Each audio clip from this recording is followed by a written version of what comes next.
నమస్కారం. టీవీ7 daily market updates కు స్వాగతం. వచ్చే వారం నుండి కందుల రాబడులు పోటెత్తనున్నట్లు తెలుస్తోంది.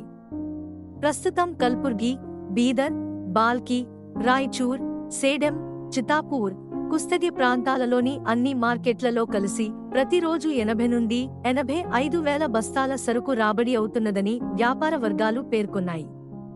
ఇందులో కల్బుర్గిలో 5,000 నుండి 5,500 బస్తాలు, బాల్కీలో 2,000 నుండి 2,500 బస్తాల కొత్త కందులు రాబడి అవుతుండగా స్థానిక మార్కెట్లలో 6,300 నుండి 7,100, నాణ్యమైన సరుకు 8,400 నుండి 8,750 ప్రతి క్వింటాలు ధరతో వ్యాపారమైంది. ఈ సరుకు దేశంలోని పప్పు మిల్లులకు సరఫరా అవుతున్నది. మహారాష్ట్రలోని లాతూర్, ఔరద్ ప్రాంతాలలో నాణ్యమైన కందులు చెన్నై డెలివరీ 8,300, అహ్మద్ నగర్లో గ్రేడెడ్ సరుకు 8,400, మీడియం 8,000 ప్రతి క్వింటాలు ధరతో వ్యాపారమైంది. ఆంధ్రప్రదేశ్లోని రాయలసీమలో పంట కోతల ప్రక్రియ కొనసాగుతున్నది. సంక్రాంతి తర్వాత రాబడులు పోటెత్తనున్నాయి. మహారాష్ట్ర ఉత్పాదక కేంద్రాల వద్ద ప్రతిరోజు 50 నుండి 60 వేల బస్తాలు రాబడి అవుతుండగా ఇందులో సోలాపూర్లో 75 నుండి 80 వాహనాలు, లాతూర్, అకోలాలో 14 నుండి 15 వేల బస్తాల చొప్పున సరుకు రాబడిపై తెల్లకందులు 7,700, మారుతి కందులు 7,800, గులాబీ కందులు 7,900 నుండి 8,000, సాధారణ రకం 7,600 నుండి 7,900 ప్రతి క్వింటాలు ధరతో వ్యాపారమైంది.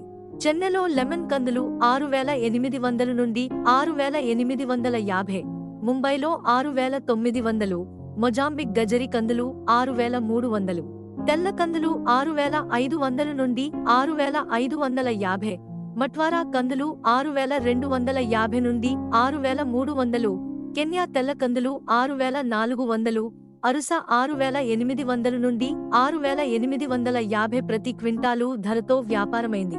మహారాష్ట్ర, కర్ణాటక కొత్త కందులు కట్నీ డెలివరీ 8,300 నుండి 8,400, పప్పు మేలిమి రకం 12,800 నుండి 13,000, కర్ణాటక కందులు ఇండోర్ డెలివరీ 8,200, మహారాష్ట్ర సరుకు 7,900.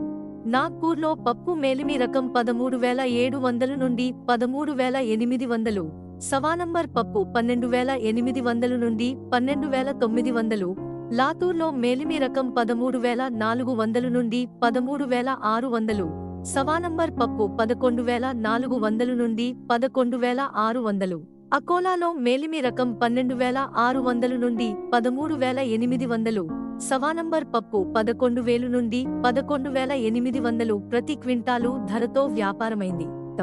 ఇలాంటి మరిన్ని అప్డేట్స్ కోసం వాచ్ చేస్తూనే ఉండండి టీవీ7.